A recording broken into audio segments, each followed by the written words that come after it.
Today, I'm going to tell you a few tips to make idlis soft and fluffy. I'm going to give you a set of 5 tips. Listen to all the tips carefully because all of them are very important to give you soft and fluffy idlis. Tip number 1, the choice of rice we use for preparation of the batter is very, very important. We normally use the boiled rice or the parboiled rice as we call, plus the raw rice also while soaking. And the ratio of the parboiled rice or the idli boiled rice plus the raw rice is 1 is to 1. Or you can say it is 2 glasses of boiled rice plus 2 glasses of raw rice. For this, the ratio of urad dal is 1. That is 4 is to 1. 4 rice is to 1 urad dal. Tip number 2, soaking. Rice should be soaked for at least a minimum of 8 hours. But the urad dal could be soaked 2 hours prior to grinding.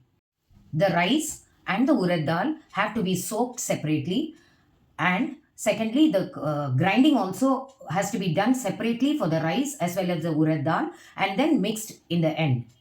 Tip number 3, the secret ingredient for getting soft idlis is you must surely add about 1 teaspoon of methi seeds while soaking the rice together, and grind the methi seeds along with the rice when you grind.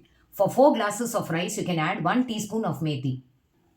Tip number 4, we have to make sure that after grinding both the rice and the urad dal paste, mix everything thoroughly with your hand, add salt in the end, and mix nicely with your clean hands. And now store it outside the fridge for fermentation for about nearly 8 to 10 hours.